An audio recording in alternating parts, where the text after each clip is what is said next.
You feel it can get pretty lonely out there. We see the world at its most dangerous. It often is bleak, wild and unpredictable. But out there, you feel like your senses are in overdrive. The dogs are picking up on scents and smells, and you're picking up every little sound that's coming along. And every time the dog picks up a new scent and his head turns, your heart kicks up, and you really do start feeling a bit of excitement that you might be finding that person who's lost. You should hear me through Every on Zoom little now. detail is much more intense, more real somehow. And of course, it's not about the money, and it's certainly not about being a hero. The dogs are the heroes, not us. But it's about survival, trying to beat the odds that are against you, bringing that somebody back from the brink and returning them back to their family and loved ones. There's nothing really else like that at all.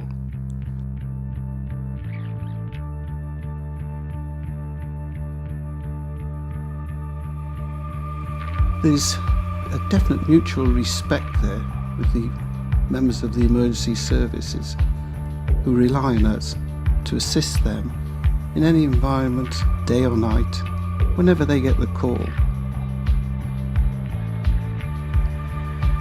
The simple truth is, there's a person out there, and it's down to us and the dogs to go and find them. They're vulnerable people of all ages. Some are desperately hanging on to life. Some don't even want to be found. And for some, unfortunately, it's already too late.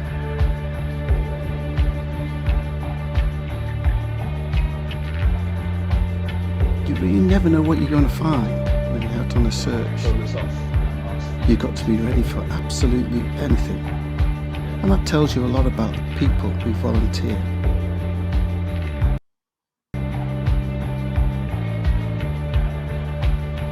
Being an NSARDA volunteer takes you a new level of commitment. You've got to be willing to put yourself in harm's way. You totally rely on each other, the kit, and of course the incredible dogs. Because out there, that's all there is.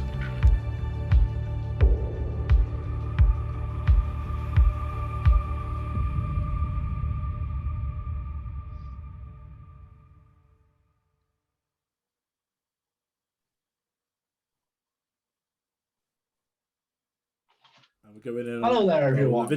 My name is Jana, with Dog Wife Refer, and we're here for the Meet the Charity event. I am Furcation's charity liaison, and as I hope you're all aware, our charity this year is NSARDA, which stands for National Search and Rescue Dogs Association. I will be joined in just a moment by a representative from NSARDA to talk more about the charity, what they do, the kind of challenges they face, and just to discuss everything about why we're supporting them.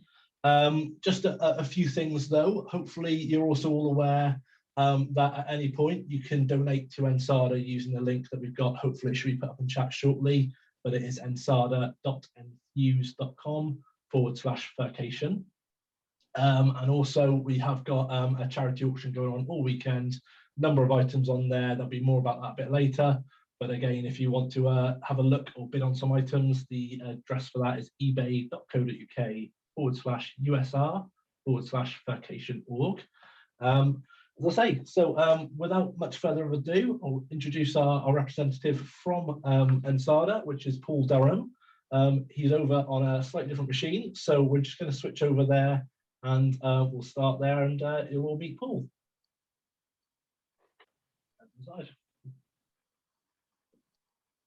Right, hello there. You're right there, Paul? Afternoon, Ben. Afternoon, everybody. You're right, yeah. So, hi, Paul. Obviously, like you say, we're Furcation and we're supporting NSARDA this year. Thank you very much for joining us. Do you want to just start off by telling our viewers a little bit about who you are and what you do with NSARDA? Certainly, yes. My job in NSARDA is the fundraising officer. I've done that now for, well, in March it will be for 10 years. Wow.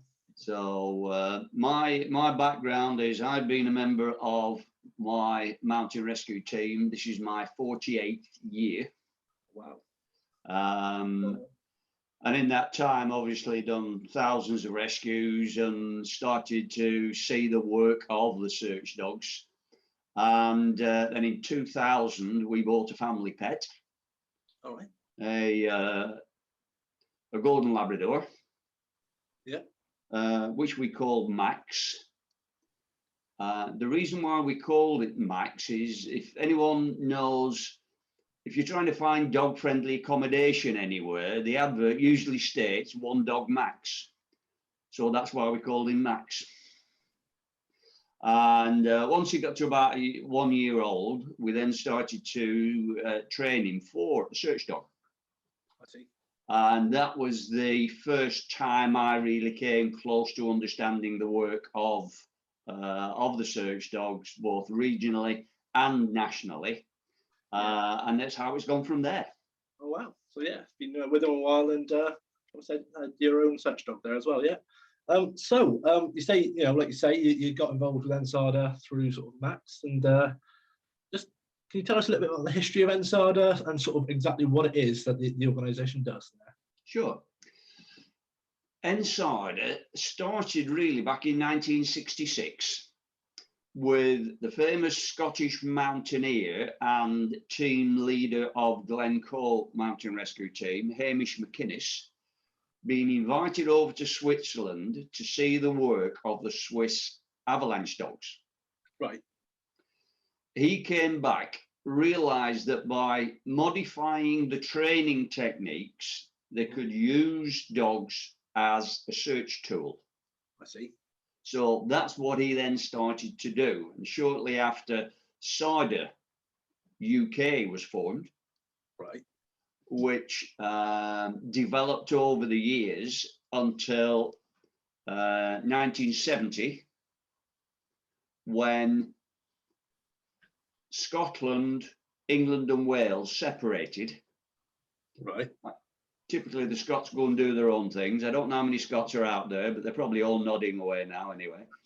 And then that was the creation of National SARDA from 1970. So we're now 52 years or 51 years in. Yeah. And from that point, all the dog training is done by regional associations. So within NSARDA, we have SARDA Kent, SARDA North Wales, SARDA South Wales, SARDA Southern Scotland, SARDA Isle of Man, SARDA South Wales, Southern Ireland. All right, yeah, so a lot of different chapters there. So. Yeah, predominantly formed on a basis from mountain rescue teams. And there are others that aren't members of SARDA, like SARDA England, right, and SARDA North Scotland. But ultimately, as a governing national body, we form an umbrella organisation. So we maintain the standards, we set the standards that everyone works to. See? And we also represent now more lowland search dog rescue teams that are joining us. For example, we've now got SARDA Suffolk and SARDA Staffordshire and others that are now joining the fold. So it's a growing and developing charity. And we also represent all their interests internationally as well. So periodically we will send someone out to Germany or even further afield. We've even been out to Guam in the Pacific. Oh, wow. Greece is one of the main ones, and they then tend to use the UK standards that we've created. All right, so really sort of setting the standard. They say. My role within NSARDA as fundraising officer is to support all our member associations, right, and where possible, if those handlers want some equipment for either themselves or for the dogs, Yeah. And my role is to bulk buy that equipment, the benefit of which will be cheaper rates than the handlers or the associations can buy themselves. I see. That makes sense. So we buy that on their behalf, we donate it to them, and it can be anything from canine first aid kits, warm coats, which are fleece lined things that the dog, we can put round the dogs, and the coats soak up the water from the coat once the dog has finished working. Right, I see. Yeah. And alternatively, in summer, we give them a what's called a cool coat, Right. which is a jacket soaked with water, put on the dog, and through the process of evaporation, will keep the dog cool in very hot weather. Fantastic. So these are the kinds of things that I do to support the dogs and the handlers. Got you. So yeah, a lot of different things to buy there. With that sort of in mind, how much does it really cost to train sort of like an average rescue dog, and on that matter, how much does it sort of cost to keep NSARDA going each year? To train a dog is time, really, on behalf of the handlers, and it's his time and the petrol that is needed to take that handler to the monthly training meetings, which can be all over the country, and the accommodation. Usually the dogs sleep in the cars and they're just comfortable doing that. Yeah. So it takes about 2 years to train the dog. I see. So we would say it would cost on average about £2,500 to train the dog up, and then that ongoing annual cost of accommodation and travel. I see. Yeah. So spent a bit there, per dog. So how much would does NSARDA need sort of each year to keep going and doing what it does? We need to raise about £30,000 every year. Yeah. So yeah. That's the goal, because currently we've got somewhere in the region of between 50 to 60 dogs around the country. I see. The latest thing that we are raising money for is the search coats, which the dogs wear when they're out working. I see. So you will probably see these images when you go on the website, and these are the orange things with badges on and high-vis strips down the side, so the dog can be seen at night. We've got a company called Keeler, who manufacture outdoor equipment, and they're manufacturing 120 of the coats for us, and they're £70 each. All right, yeah. So that's the target that we hope to place the order with them next month. Get that moving, because over the last 12 months, 18 months or so, because of COVID, our dogs and handlers have been out a heck of a lot more than pre-COVID times, with all the vulnerable and people that are finding life difficult, and we get tasked to search for those. But we can come back to that point later. Yeah, well, in fact, actually, that's going to be my next question about how sort of COVID, obviously, whole world's kind of been turned upside down over the last 18 months, almost 2 years now. And how has COVID affected both, your operations? I know you mentioned that you are doing a bit more work, but also the fundraising side of things, or has it affected you at all? The fundraising side of our work during COVID has actually ceased, but hasn't been financially a problem for us. All right. Because as I said earlier on, the transport costs for the handlers, and because of lockdown, no one was allowed to travel. Yeah. And the standards that we set are maintained, because all the dogs and the handlers have to requalify every 3 years. Right. Now, who assesses those dogs and handlers? That is other dog handlers. Right. So our main cost, our regular cost every year, is the travel and accommodation of those exterior assessors that coming from other associations into other parts of the country to assess that association's dogs and their travel costs back home again. So because we weren't allowed to travel, we've not incurred those annual costs. I see. Is it a case so they're having to catch up now with We're having to catch up. We've had to tongue-in-cheek say you might be out of ticket, dog handler A, but extenuating circumstances, we will extend it for another year. So we know we are going to get a lot of expenses in the coming 6 months because of that catch-up. I see. So how we are activated is the police have the statutory responsibility for missing persons. When a missing person is reported to the police and it's believed that that person is in, shall we call, just a wild or remote location, the police will put the call into that area's mountain rescue team or fell rescue team or lowland rescue team, and the best search tool that they have is then to use the search dogs within their own team or call dogs out from surrounding areas. Gotcha, yeah. And that's how the dogs and handlers get called.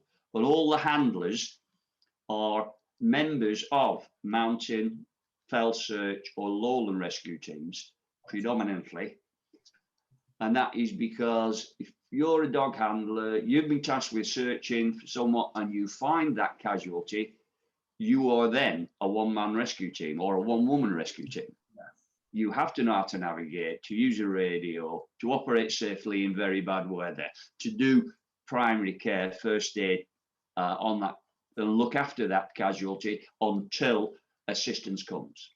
Yeah, of course, very, very important. First responder, basically. But yeah. So if anyone thinking of becoming a dog handler, that is the route that they have to follow. Locate the local search and rescue team, become a member, learn all the skill set and core competencies that's required in there, and then get your dog, then start training. You can come to us. Fantastic.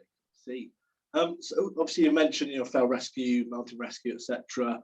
But with the dogs and all the standards you're setting, what exactly is it that you're training dogs to do? Is there a standard set of training, or is there different types of competencies and training that you have? We train dogs in two different ways, but intrinsically what we're doing is we're just harnessing the dog's natural hunting instinct. So those two techniques that we train the dogs for, one is called air scenting. Right. The second one is scent discrimination. Okay. So let's go back to air scenting. We all have a scent, or as I quite commonly say, ladies have a scent, gents have a smell. But through DNA, we are all have a similar scent, smell. They're just slightly personalized to us, but there's a commonality of human scent. And what we do when we start the dog at its first stage of training is get the dog into a field somewhere, and one person, what we call a body or a dog's body, will volunteer to help the dog handler train the dog. And that dog's body will just actually, well, Ben, come on, find me, and go and run away, as we call them, a runaway, and go and hide behind a tree. The dog's watching this, and the handler will release the dog and say, go find. Yeah. And the dog, because it's a silly person, will go running. And as soon as it finds that person, it will be rewarded by that person, by that dog's body. Yeah. That training develops then into a pop-up, where that body will be behind a wall, will pop up, hello Ben, come find me, and drop down. And this training is done into wind. So the dog very quickly realizes it doesn't have to use its sight to find the person. Right. Finds it by their smell. And then the next stage of the training will be that that person will be out in the field behind a tree, and the wind will be blowing their scent into a scent cone. Right. the handler walks the dog into that scent cone and he's watching the dog. And what the dog will do, the dog's head will turn as it picks up that human scent. Right. Keeps on walking at 90 degrees to that scent cone and walk out of the scent cone. See. The handler will then release the dog. The dog will run back into the scent cone and zigzag towards the source of that scent. Righty. To find that person. So that is the early stages of the training. And from there on, it just developing and lengthening the time of those search sessions. Yeah. So the dog builds up a stamina. The other training is being taught, just like a shepherd guides his sheepdog by signs, by waving his hands and shouting for the dog to go left, right, up, down, Right. and so on. And that's the search side of it. The other side of the training is obedience. So typical dog obedience for your dog to sit, down, stay, all those kind of things. And the other side is a stock test. I see. Yeah. Which is where the dog is placed near some sheep, and that test is controlled by the shepherd. Right. And the dog walks through the sheep, walks through the flock are driven past the dog, and the dog hasn't to worry the sheep. And if that shepherd feels that the dog is showing interest in the sheep, that dog will fail. But generally, we pass the tests quite easily because the training that we do with the dog is so interesting and so fun. They find the sheep boring. So that's air scenting. So that person is missing on the mountains. They're under a crag somewhere. Their scent is being blown. The dog is guided into the vicinity of that scent cone and it picks it up. It then runs to the source of that scent to where that person is and barks. That's the first indication that the dog has found something. The dog is then trained to run back to the handler and bark again. And he's basically saying, come on, Dad, or Mum, as the case may be, I found another one. Yeah. And then we'll shuttle run back to the casualty, bark, back to the handler, back to the casualty, and guide the handler onto the casualty, shuttling backwards and forwards.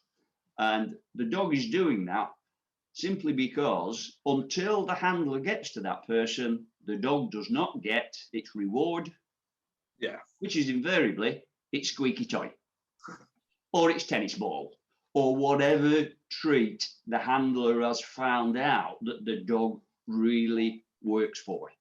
I see. Yeah. So a lot of so that's the air scenting side of things. Yeah. The other one is scent discrimination, where in initial stages, pots are put out on the ground of different scents. And when the dog comes to the one that you want to reward it to find, you reward it. And then you repeat it and repeat it and repeat it. And the dog will then very quickly pick up the fact that that scent is the one that they want me to find. Yeah. So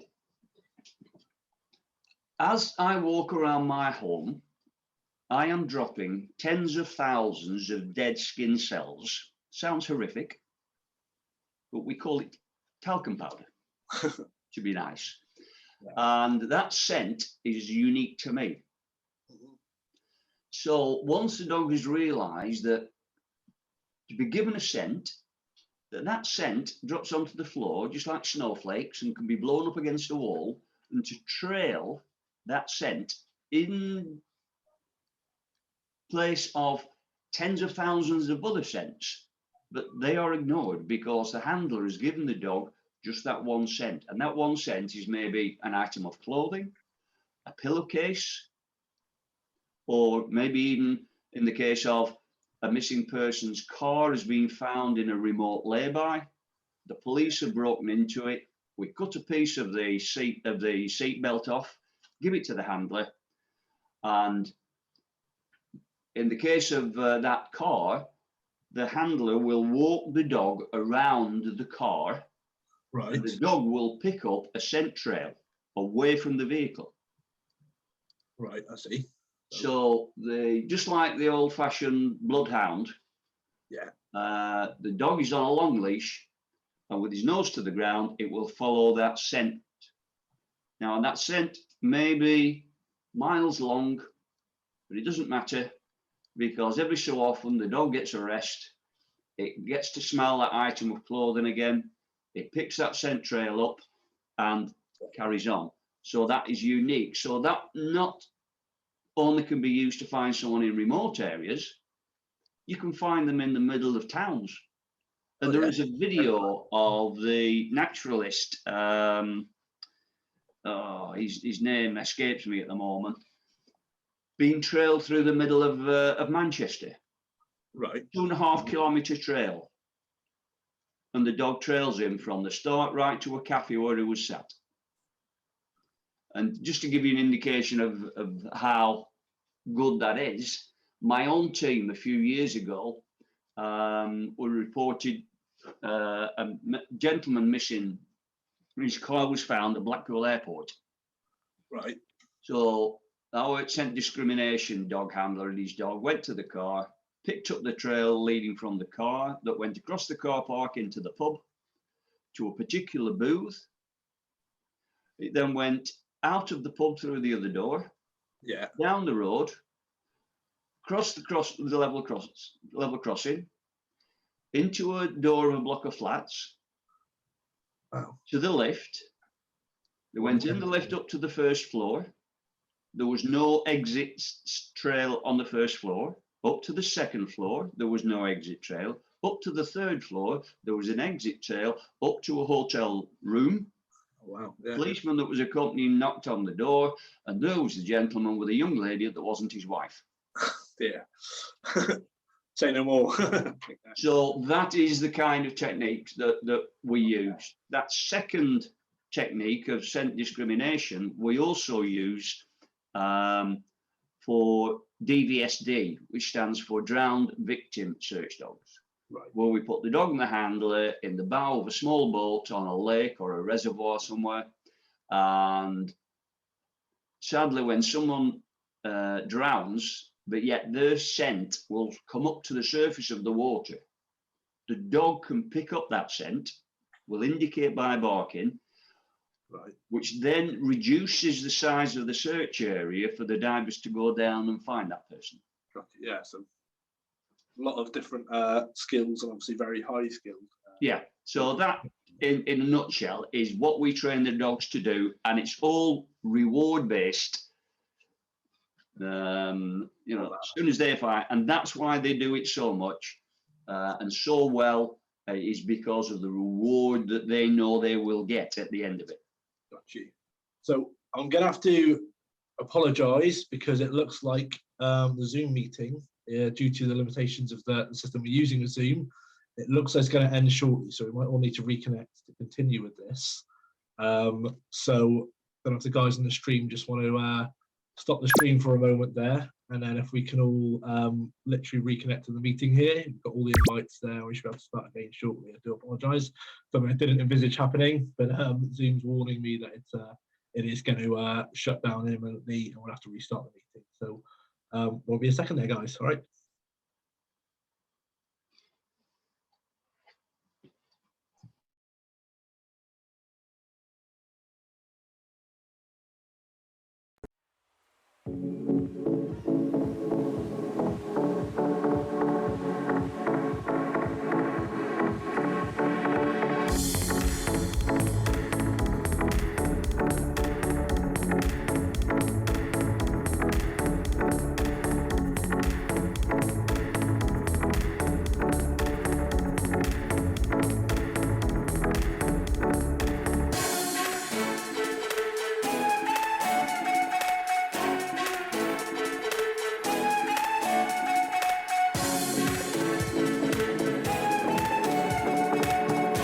Again, they're all really sorry about that, Paul. Apologies.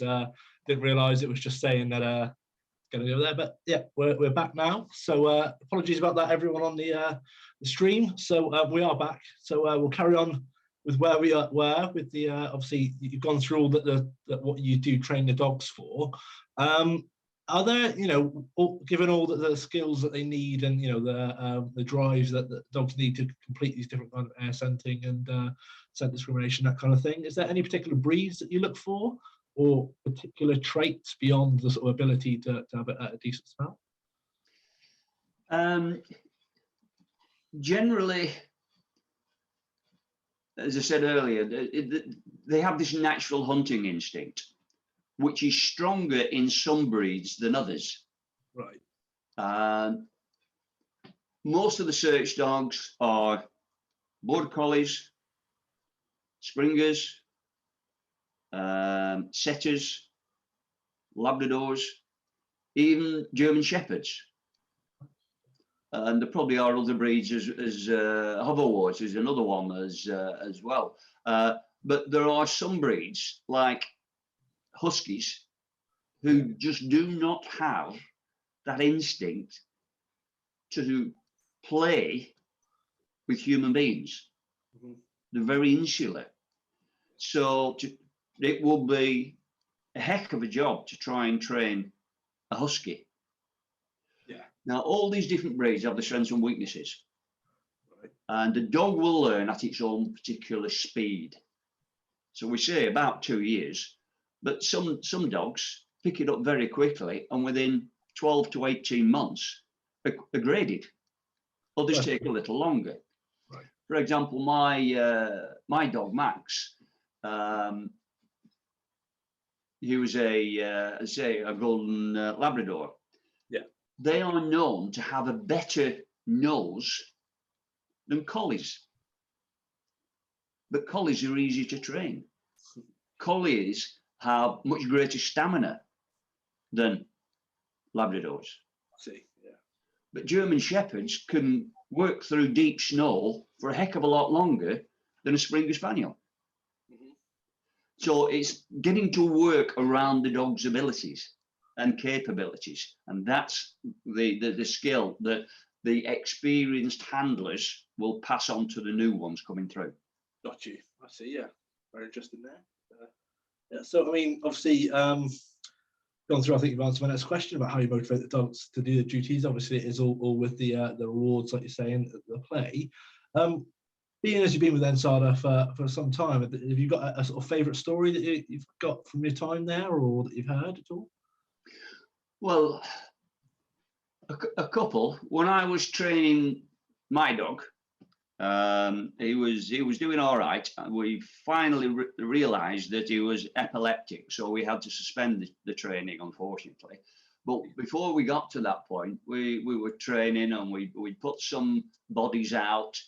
And at one point he came running back to me, barked that he'd found a body. So he shuttle run backwards and forwards. And as I came round the corner, this young gentleman and young lady were just getting their clothes back on again. Yeah. So it clearly had found a courting couple, and the thought of a cold dog's nose strategically placed between a gentleman's butt cheeks probably ended what they were thinking about. I imagine so. Yes. Bless them. But on another occasion, I was navigating for another dog handler up in the Lake District, and the dogs, when they work at night, on this jacket, they have a little holder for a little green chemi-light stick. Right. So the dog can be seen. And the dog's running free ahead of us, guided by the handler, and all of a sudden the dog turned through 90 degrees and disappeared behind a crag. So the handler said, "Hey, that sounds like he's found something." Minutes later, the dog came running back, woof, woof, woof, shuttle runners into the scene, where we found the tattered remains of a tent with 2 Duke of Edinburgh Scouts in it. Right. Unbeknown to us, they were wild camping up there. I see. The dog had picked their scent up. In its excitement to get to them, it had ruined the tent, Imagine being fast asleep at night in your sleeping bag, to have your tent ruined, and they just saw this little green light disappearing in the distance, and they just thought the Martians had landed or something like that. They were terrified. It took us a long time to calm them down. But those kind of stories do crop up, regularly as situations that we find ourselves in. I see. Very funny. I can just imagine a couple of adventure scouts there, literally woken up by a dog running through. But yeah, fantastic. Absolutely, yes, yeah, rude awakening. Definitely, yeah. I've got a couple of questions from our viewers here. First one from Icky. Just wants to know sort of how many dogs are sort of currently in action with sort of NSARDA across the different chapters.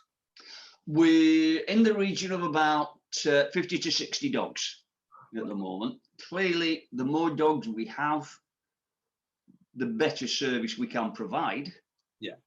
But we do appreciate it is a long and torturous route to doing it. But our ultimate aim is to grow the number of dogs, and to give an indication of that. I think it was about 2012, a young girl called April Jones from a little village in mid Wales, a place called McCluncleth, went missing. And the police were informed. They called the dogs to go and search for her. Sadly, she was found deceased sometime later, and a gentleman ended up in prison with her murder. But over the weeks following that, we had handlers coming up from Devon and Cornwall. They were coming down from Scotland. They were taking that time and effort to find this young girl. I see. So that kind of demonstrates the dedication of the handlers. They will drive hundreds of miles to help out. So the more dogs we have, the more we can share that workload. Of course, yeah. So very important to have those funds coming in to help you train some more dogs and get the equipment for them. Definitely. Yeah. Yeah. Speaking of that, sort of similar question I've got from Cut DMX12.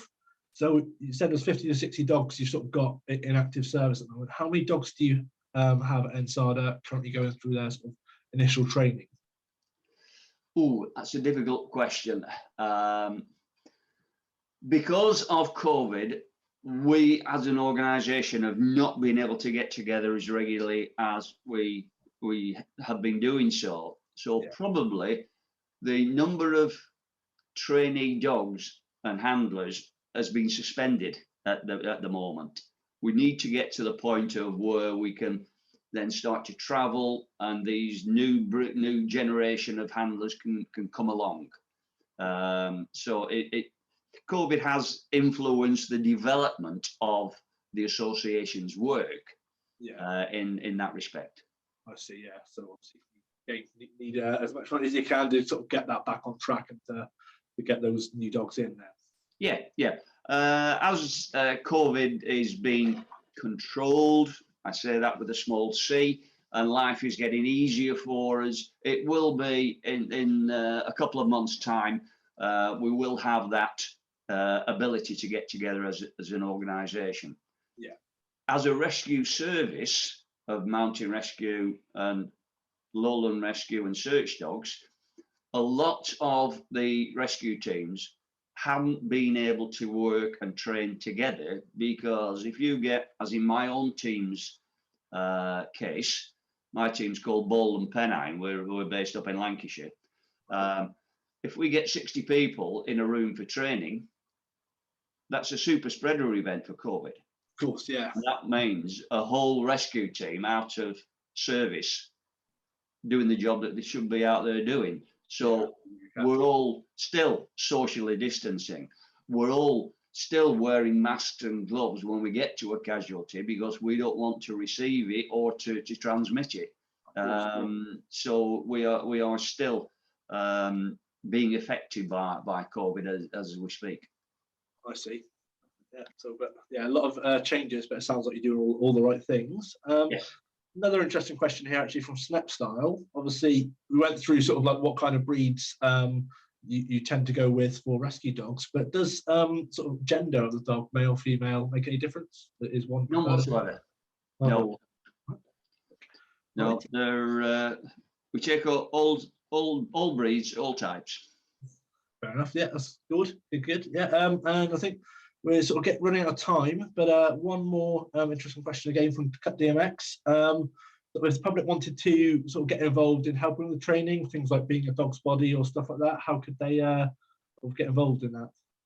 Just Google your search dog organisation, and they'll welcome you with open arms.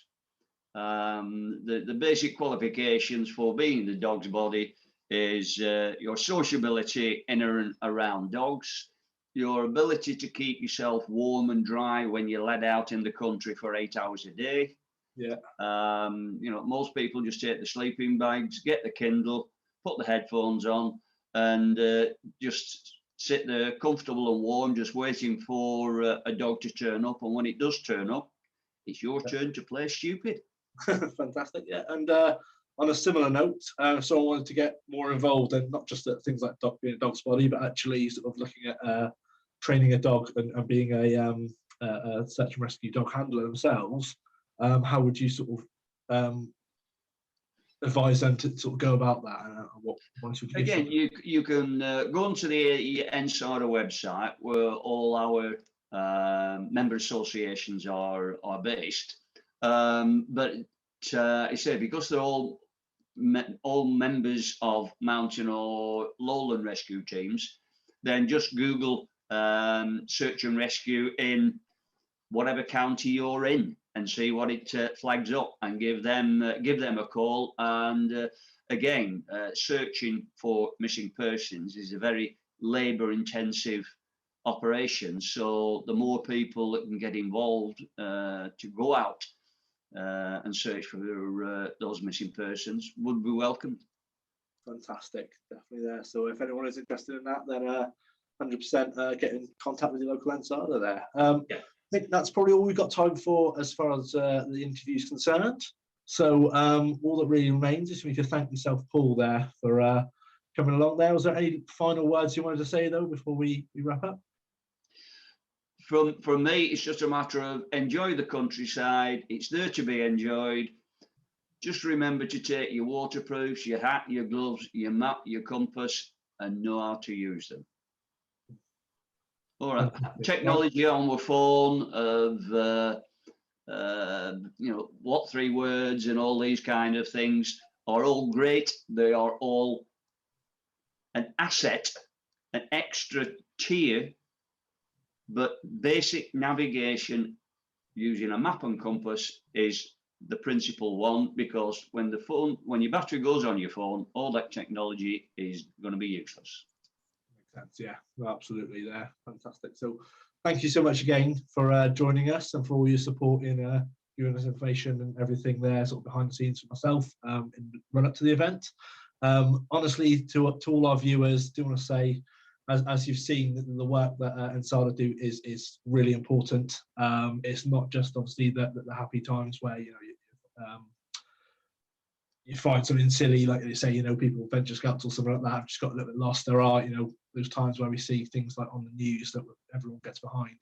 You guys are involved in that in the background. So absolutely pleased to our viewers, give generously, use the links that should be up on the chat there. Donate whatever you can there. I appreciate times are hard, but yeah, every little penny is appreciated. Of course, check out the auctions.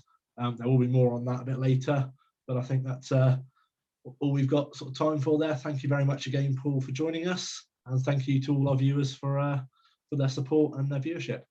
You're very welcome. All the best to everyone. Thanks, then. Cheers. Cheers.